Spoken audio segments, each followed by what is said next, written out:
Comentários sobre o Viver. Volume 2. Breves textos. Livro de Jiddu Krishnamurti. O ator. A estrada curvava-se de um lado para o outro, através dos morros baixos, quilômetro após quilômetro, interminavelmente. Os raios abrasadores do sol da tarde batiam nos morros dourados, e havia profundas sombras sob as árvores espalhadas que falavam de sua existência solitária. Por quilômetros junto dali não existiam habitações de qualquer tipo.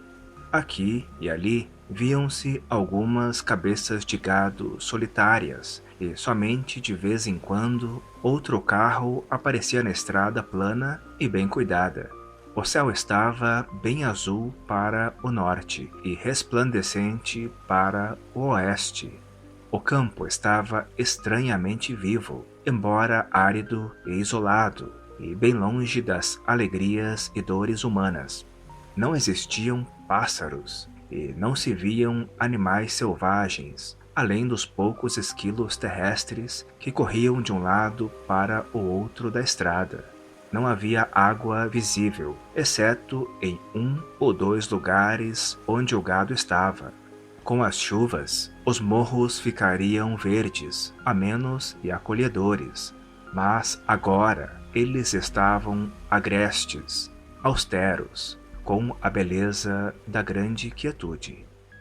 Era uma tarde de estranho encanto, cheia e intensa, mas, à medida que a estrada avançava em zigue-zague entre os morros ondulados, o tempo tinha chegado a um fim.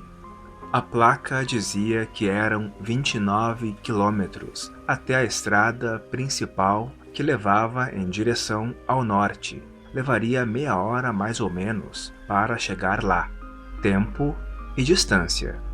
Mas, naquele momento, olhando para aquela placa na beira da estrada, o tempo e a distância haviam cessado. Não era um momento mensurável. Ele não tinha início nem fim. O céu azul e os morros sinuosos e dourados estavam lá, enormes e permanentes, mas eles eram parte dessa atemporalidade. Os olhos e a mente estavam atentos à estrada. As árvores escuras e solitárias eram vívidas e intensas, e cada haste separada de feno nos ondulados morros destacava-se, simples e clara. A luz daquele final de tarde estava bem parada em torno das árvores e entre os morros, e a única coisa em movimento era o carro, indo muito rápido.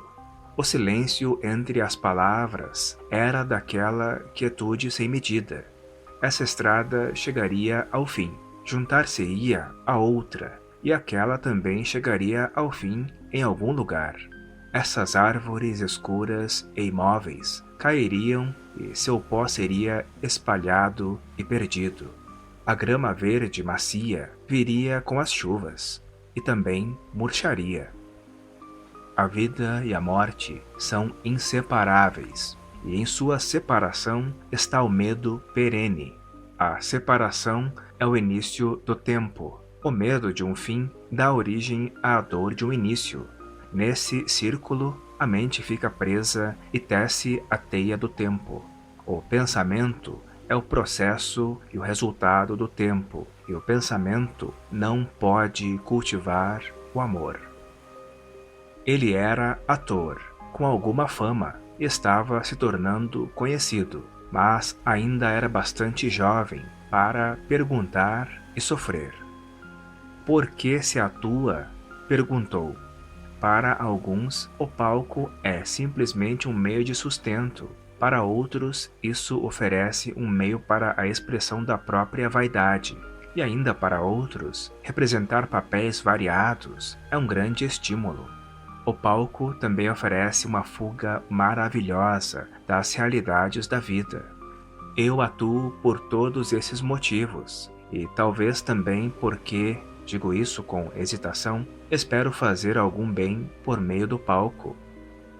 atuar não dá força ao ser, ao ego, nós fazemos pose, botamos máscaras e, gradualmente, a pose, a máscara, tornam-se o hábito diário, cobrindo os muitos seres de contradição, ganância, ódio e assim por diante.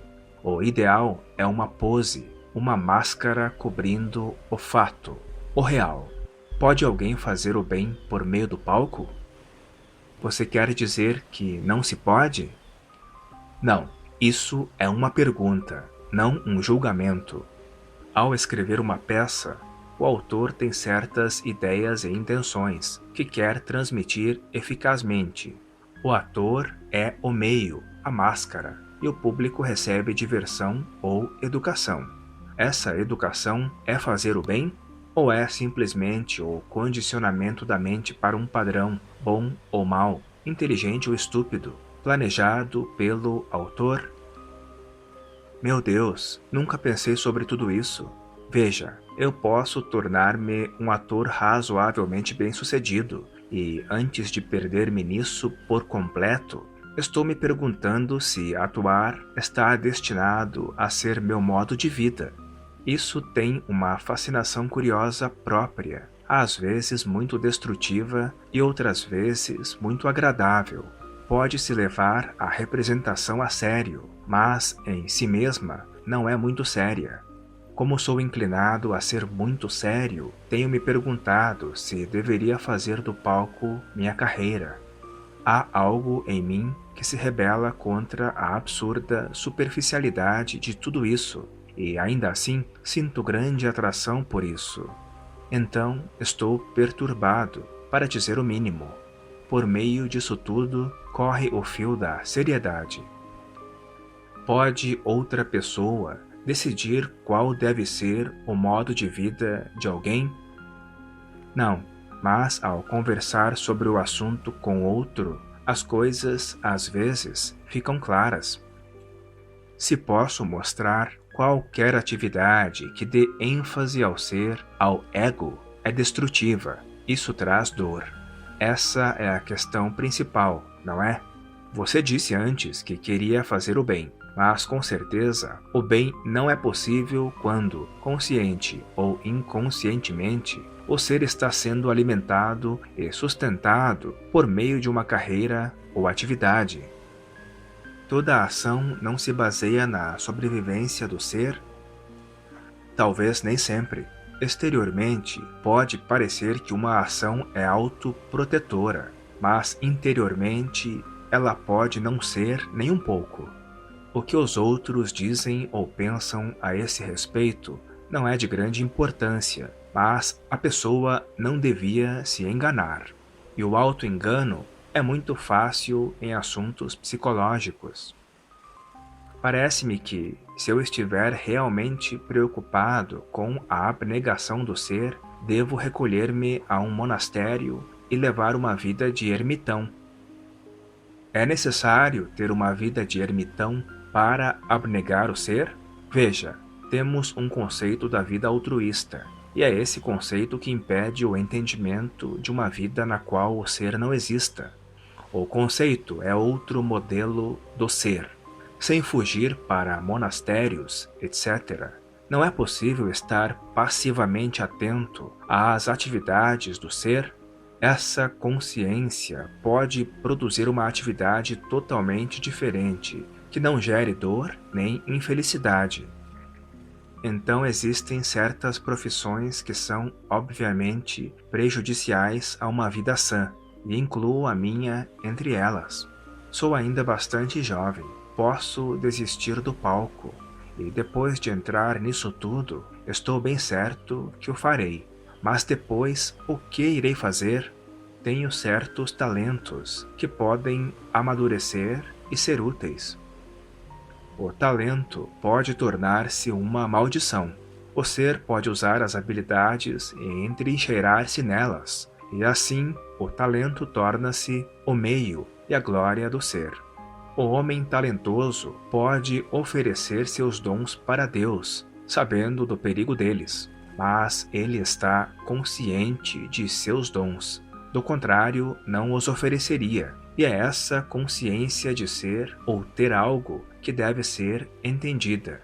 O oferecimento do que alguém é ou possui, a fim de ser humilde, é vaidade. Estou começando a ter uma vaga ideia disso tudo, mas ainda é muito complexo. Talvez, mas o que é importante é a conscientização sem preferências das atividades óbvias e das sutis do ser.